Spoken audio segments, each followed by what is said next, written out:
Olá, está começando mais um Saúde Agora e hoje nós vamos falar sobre pernas inchadas. Muita gente reclama de dor, inchaço e cansaço nas pernas, principalmente nos dias mais quentes e ensolarados. As doenças vasculares aumentam em até 30% no calor. Além do inchaço, as pessoas podem apresentar também dores nos membros inferiores e cansaço nas pernas também. E quem vai explicar tudo sobre esse tema é o Márcio Steinbruck, cirurgião vascular e membro da Sociedade Brasileira de Angiologia e Cirurgia Vascular. Dr. Márcio, muito obrigada pela sua participação aqui conosco nesse quadro da TV Câmara Campinas, abordando aí um tema muito importante, não é mesmo? Sim, primeiro, olá você, é um prazer para mim estar aqui.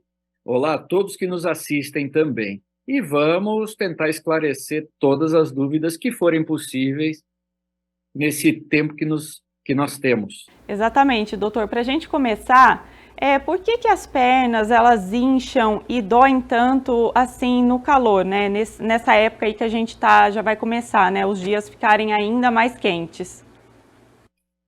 Bom, para a gente falar em inchaço, primeiro eu preciso contar para vocês como é que funciona o retorno do sangue venoso das pernas. Então, o nosso coração, ele bombeia o sangue arterial para a periferia do nosso corpo, levando o sangue rico em oxigênio, que vai alimentar as células. Mas existe uma rede de esgoto do sangue, que são as veias, e que trazem o sangue de volta para o coração, para que ele bombeie esse sangue para o pulmão, para oxigená-lo novamente. E das pernas, como nós ficamos, de certa forma, eretos, de pé ou sentado, então existe um mecanismo que é justamente composto pela musculatura da panturrilha, que é a barriga da perna.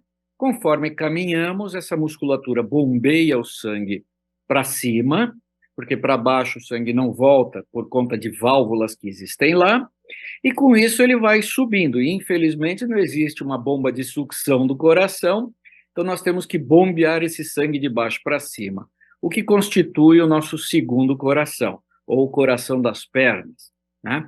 Então, conhecendo isso daqui, existe um problema no calor que é a vasodilatação. Eu não diria que é um problema, mas, na verdade, como nós somos homeotérmicos, ou seja, nós temos temperatura constante, sempre em torno de 36 graus, nós temos que controlar isso. E a nossa pele funciona como se fosse um radiador. Então, no calor, nós temos uma vasodilatação, os vasos se dilatam, né? Eles aumentam de tamanho, para que percamos um pouco de calor para fora. No inverno é o contrário, os vasos se contraem para que a gente guarde calor dentro da gente. Porém, quando ocorre uma vasodilatação, ocorre também um represamento desse sangue nas pernas, porque há uma dificuldade maior do sangue retornar. Com isso, já inicia a causa de um dos tipos de inchaço. Fora isso, com a dilatação dessas veias, também ocorre o extravasamento de líquido, de água, para o subcutâneo. Nós somos uma esponja, e a gravidade empurrando a água para baixo, ela fará com que inche a perna. E, doutor, por que as mulheres, né, na verdade, e as pessoas mais idosas, né, elas sentem esse problema com mais frequência? Isso tem uma explicação? Sim, tem uma explicação. As mulheres, elas possuem um hormônio feminino que é, na sua natureza, vasodilatador. Tanto é que é por isso que as mulheres sofrem mais com varizes. As varizes são a dilatação de veias, só que é uma dilatação anômala, ela dilata e não volta mais ao lugar. Então, as mulheres tendo hormônios que são vasodilatadores, elas sofrem um pouco mais com a dilatação, principalmente no verão. Aquelas que tomam algum tipo de hormônio, como anticoncepcional ou a reposição hormonal, também acabam tendo um sofrimento maior no calor. Já os idosos, as mulheres, por exemplo, na idade avançada, já não têm uma circulação de hormônio tão grande, ela já está na menopausa ou senilidade. Mas os idosos que não praticam exercícios, aqueles que são mais sedentários, eles têm uma musculatura mais fraca e, com isso, também atrapalha o retorno venoso. Somado à dilatação do calor, obviamente, eles terão um inchaço maior. Doutor, agora falando sobre as varizes, né? Você mencionou na sua resposta. Elas podem ser um fator de risco para esses sintomas de inchaço, de dor? Sim, sim. Só uma parte, né? Respondendo à segunda parte da sua pergunta anterior, no calor, como ocorre a vasodilatação e aquela estase venosa, como nós chamamos, o sangue fica parado, isso também possibilita os sintomas de peso nas pernas, cansaço, às vezes queimação, tal qual as varizes. Então, vamos falar das varizes. As varizes são a dilatação patológica, né, anômala, de veias que estão normais. Como eu expliquei anteriormente, as veias têm válvulas dentro delas que não deixam o sangue voltar para baixo com a gravidade. No momento em que essas veias se dilatam, por conta de um enfraquecimento das paredes delas, isso geralmente é predisposto geneticamente. Então, no momento que ela se dilata, essas válvulas se afastam. E aí o sangue já ele é bombeado um pouquinho para cima, mas ele desce de novo. Sobe e desce. Só que no momento em que ele desce com a ação da gravidade, ele se encontra, ele se choca com o sangue que quer subir. E com isso forma um cabo de guerra, onde o sangue ele fica parado lá dentro, fazendo força para os lados e com isso aumentando a dilatação. Um dos riscos maiores que existem nas varizes é que, dependendo do tamanho das varizes, porque elas vão crescendo, elas não param, dependendo do tamanho, a quantidade de sangue parado dentro delas pode acarretar a trombose. E isso é mais comum no verão, né? Porque ocorre a vasodilatação, a veia já era dilatada, ou seja, ela aumenta mais, o volume de sangue parado aumenta e, com isso, a chance de trombose é maior. Doutor, eu ia até perguntar isso, né, sobre a trombose. Ela é uma consequência, então, das varizes e não das pernas inchadas? Ou as pernas inchadas também são um risco aí para quem, né, tem esse problema e pode ter uma trombose depois, ou não? Na verdade, a trombose tem diversas causas. Uma delas são as varizes, né? Porém, o inchaço, ele é um efeito e não uma causa, entende? Ele é um sinal de que algo não está legal, não está bom no retorno venoso. Uma trombose, quando ocorre, ela entope as veias e, com isso, há um represamento lá para baixo. E isso faz com que a perna inche. Mais uma vez, o inchaço é o efeito da trombose. O inchaço no calor é o efeito da vasodilatação. O inchaço na perna pode ser o efeito de uma inflamação, por exemplo, numa articulação, tornozelo, joelho. E o inchaço na perna também pode ser o efeito de problemas cardíacos, renais, e assim vai. Por isso que tem que se fazer um diagnóstico bem preciso. Doutor, o senhor falou sobre as varizes, e uma curiosidade, os vasinhos, que aí acometem muitas mulheres também, né? Quem está em casa sabe disso. Esses vasinhos, eles também são uma consequência dessa perna inchada, desse processo de circulação que não está legal? Não. Os vasinhos, na verdade, são a dilatação de capilares. Os capilares são os vasos mais finos que nós temos e são os vasos que recebem a primeira remessa de sangue da pele. Então, eu vou dar um exemplo. Imagina a pia no seu banheiro. Quando você abre a torneira e sai água limpa, é como se você estivesse recebendo sangue arterial. Então, ele é limpo, com nutrientes e tudo mais. Você lavou a mão, ela entra por uma valvulinha, né, um ralinho, e vai passar por um caninho embaixo da pia. Inclusive tem um sifão. Esse caninho equivale ao capilar. Ele é o primeiro cano que recebe a água usada. Só que ele entra na parede e ele se conecta a um cano maior. Esse cano maior, ele já representa uma veia. Tá? Então, capilares e veias não são iguais, mas os capilares eles desaguam nas veias. Agora, imagina que na parede, nesse cano, ocorra um entupimento ou algum problema que não deixa a água descer. A sua pia vai transbordar. Só que o capilar não transborda, ele dilata. Então, é a mesma coisa. Então, quando existem aqueles vasinhos, e existe também casos de varizes na família, esses vasinhos podem representar algum problema na drenagem das veias. Muitas vezes não são vistos a olho nu. Por isso que quem tem vasinhos, independente da estética, precisa procurar um vascular para fazer uma pesquisa, verificar a causa desses vasinhos. Eles podem ser a ponta de um iceberg. Posto que eles não são causados por nenhuma veia dilatada ou problemática, aí sim, procede-se ao tratamento estético desses vasinhos, que hoje é feito à base de laser ou aplicações, né, as injeções, ou a somatória dos dois. Se houver algum problema numa veia cuja a drenagem é feita para esses vasos, aí sim tem que se estudar o calibre, a causa, para se estabelecer um tratamento, que pode ser também desde laser no consultório até uma pequena cirurgia, ou maior ainda. Doutor, quais seriam as dicas, né, para as pessoas que sofrem com esse problema de pernas inchadas? Dicas para melhorar ou até aí amenizar a dor, né, nesses casos? Olha, primeira dica que eu dou é ao sinal de inchaço, veja, esse é o mais importante, ao sinal de inchaço, procurar um especialista. Isso é importante para pelo menos determinar a causa.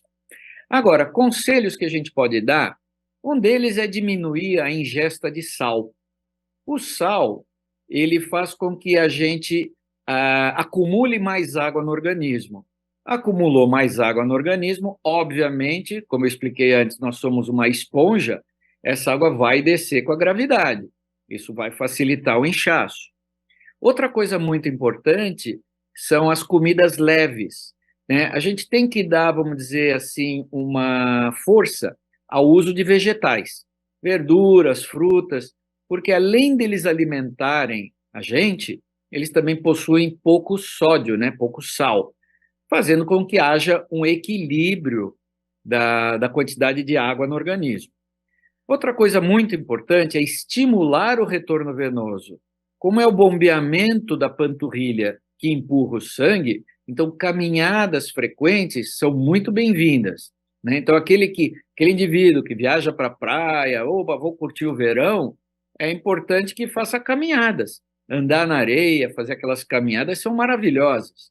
Isso também estimula o retorno venoso, melhorando os inchaços. E assim vai, se eu for enumerar um monte de conselhos, a gente não sai daqui hoje. Como o senhor falou da panturrilha, eu entendo que ela seria muito importante aí, né? O segundo coração do nosso organismo. Teria que fortalecer bastante a panturrilha, exercícios específicos? Isso é muito importante saber. Veja bem, os exercícios, né, as ginásticas, elas têm que ser muito bem orientadas por um profissional, porque os portadores de varizes vão se beneficiar com exercícios para as pernas, principalmente panturrilha, né? O leg press, exercício para panturrilha, que em casa mesmo a gente pode fazer numa escada, ou até mesmo no chão, né? Aquele levanta na ponta do pé e baixa. Ou fazer exercícios como era antigamente, aquelas máquinas de costura de pedal, né? Então aquilo também exercita bastante.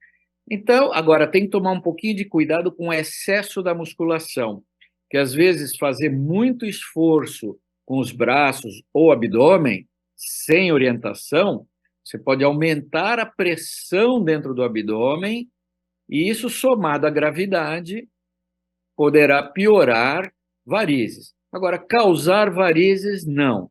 Eles pioram um problema. Tá? A causa das varizes, basicamente, é genética, porque o portador desses genes tem uma fraqueza maior na parede das veias. E se essas veias forem submetidas a uma pressão maior, que é o caso da gravidade, por exemplo, isso somado a um sedentarismo horroroso, ou trabalhos que o indivíduo tem que ficar em pé muito tempo, como você, por exemplo, que está aí de pé, tudo isso daqui tem que ser controlado. Então, essas pessoas são mais suscetíveis. Então, tudo é bem-vindo com exercício, alimentação, para que haja uma prevenção. Doutor Márcio, a minha pergunta, né, a próxima é exatamente sobre o trabalho, a posição que a gente trabalha. Ficar muito tempo em pé ou sentado, qual seria o mais prejudicial aí no caso das pernas, né? Ambos são prejudiciais praticamente na mesma proporção, porém, ficar sentado cansa menos a musculatura.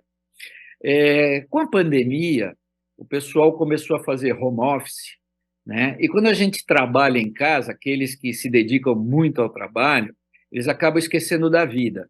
Então, eles sentam no computador e ficam trabalhando um tempão, esquecem de tomar água, esquecem de almoçar, e às vezes ficam lá 10, 12, 14 horas trabalhando. Isso equivale a um voo longo. Quando a gente fica muito tempo sentado no avião com o pé para baixo, ele também incha. Então, os indivíduos que têm que ficar muito tempo no seu trabalho em pé ou sentado, é muito importante usar meias elásticas como equipamentos de proteção individual, os famosos EPIs, né? Isso é importante, por mais que torçam o nariz, é muito importante. Hoje em dia, as meias são muito mais modernas e a pessoa não fica mais com a perna da vovó ou perna de boneca. Existem meias muito bonitas que parecem até meias de nylon. A meia elástica, ela age na panturrilha, contribuindo no bombeamento do sangue e como cinta de contenção, segurando eventuais inchaços. E a meia pode ser só até o joelho, do contrário que muita gente acha que tem que usar meia calça. Como ela age na panturrilha, basta uma meia até o joelho. Ah, mas doutor, eu quero usar uma bermuda, uma saia. Tudo bem, compre uma meia 7/8. Ah, mas eu só me sinto bem com meia calça. Compre uma meia calça. Só que tem um detalhe, a meia elástica tem que ser prescrita por um especialista, porque ela tem alguns parâmetros importantes. Um deles é a compressão, ela é expressa nas unidades milímetro de mercúrio, tá? Então, existe a meia 15 a 20 milímetros de mercúrio, a 20 a 30 e a 30 a 40. É a suave, a média, a alta compressão.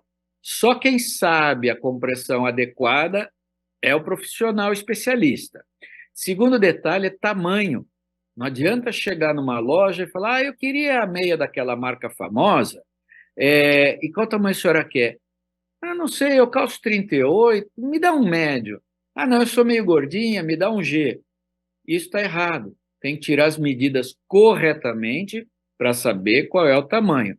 Por isso que eu insisto, uma vez prescrita a meia, se dirigir a uma loja, uma casa especializada, produtos ortopédicos, cirúrgicos, para que haja uma medida adequada da perna. Fez essa medida, anotou no papel, outras meias podem ser compradas pela internet, televendas, que aí não tem problema. Mas eu sempre aconselho a primeira compra ser feita numa loja. E além dessa dica, doutor, da meia, existem outras orientações para as pessoas que estão aí trabalhando muito tempo em pé ou sentadas, para elas fazerem assim alternar, levantar um pouco ou sentar um pouco, fazer algum tipo de alongamento? Você falou tudo, já nem preciso complementar. Na verdade, os indivíduos que ficam muito tempo sentado, trabalhando, isso vale também para avião, meia elástica é muito importante em avião. Aqueles que ficam muito tempo sentados, eu aconselho a cada hora e meia, 2 horas, levante e ande um pouquinho. Anda em círculos em volta da mesa, levanta, vai tomar um café, vai ao banheiro, ou então faz um pouquinho de exercício para panturrilha. O alongamento é ótimo, mas o alongamento é mais para fadiga muscular, né? O exercício é que vai ser melhor para o retorno venoso. Outra coisa que o indivíduo pode fazer, como eu disse antes, sentadinho, fazer aquele movimento com os pés, como se estivesse trabalhando numa máquina de costura antiga, ou como se estivesse acelerando e desacelerando o carro. Tudo isso é importante. Se hidratar, né? Água mesmo, né? Não ficar tomando bebidas ricas em sódio. Ah, um detalhe: refrigerantes diet são um acúmulo de sal, de sódio, né? No caso. Isso também é prejudicial ao inchaço. Então, essa é a dica para quem vai ficar muito tempo sentado. Andar a cada hora e meia, 2 horas, se hidratar bem e usar a meia. Perfeito, doutor Márcio. Agora, para a gente encerrar o nosso bate-papo aqui, né, nossa conversa, eu queria que o senhor deixasse algum alerta aí para as pessoas que estão em casa sobre esses riscos, né? Que às vezes as pessoas não dão importância para as pernas inchadas, acham que é bobagem, ah, não, mas daqui a pouco vai esfriar, minha perna vai voltar ao normal, mas é bom sempre procurar uma orientação médica, né? É. Bom, primeira coisa que a gente tem que orientar os pacientes, né, os indivíduos ainda não são pacientes, é que tem que ter mais medo das consequências das doenças venosas do que medo do tratamento, tá? Então, a minha primeira dica é essa: tem varizes, tem vasinhos, mesmo sem dor, procurar um vascular. Porque, um detalhe, varizes não doem. E o fato de não doer não significa que são estéticas. Quando elas começam a doer, ou elas estão se inflamando, ou a situação está numa fase bem adiantada. E hoje em dia, os tratamentos são minimamente invasivos. Quando se fala em cirurgia, hoje, a cirurgia ela é toda feita sem cortes, sem pontos. Antigamente, que tinha que tirar a safena, cortar em cima, cortar embaixo, o pessoal tinha o maior medo, uma recuperação longa. Hoje em dia é tratado com laser, laser endovascular. Então, hoje não tem desculpa para ter medo de resolver. Hoje, um procedimento cirúrgico, por exemplo, minimamente invasivo, o indivíduo opera de manhã, à noite está em casa. E depois de uns 4 ou 5 dias, já está dirigindo, trabalhando, ainda não vai poder jogar bola, mas já está livre para um monte de coisa. E detalhe, é um processo indolor, e eu não sou médico mentiroso, tá? Realmente não é doloroso. É incômodo, mas não doloroso. Então, ao menor sinal, vasinhos, inchaço, veias encaroçadas ou peso nas pernas, qualquer sinal, procure um vascular, porque consequências podem ocorrer mesmo em indivíduos que não tenham sintomas. Então, prevenir é melhor do que remediar. Muito obrigada, doutor, pela sua participação, sua disposição, né, seu tempo em compartilhar conhecimento aqui com a gente. Imagina, é que o tempo é curto, mas para mim é sempre um prazer. A gente teria muitas outras, né, questões, mas infelizmente o tempo é contado. Muito obrigada.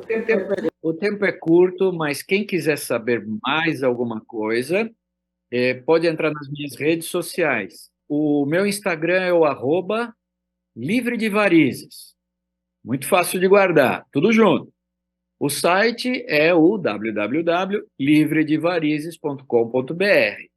E existe minha página no Facebook, que é o Clínica Steinbrück. Aí escrever meu sobrenome não vai ser muito fácil, coloca meu nome, Márcio Steinbrück. E pelo Instagram, pelo site, eu respondo a todas as perguntas que me fazem. Eu não tenho um staff que responda, sou eu mesmo que respondo a todas as perguntas.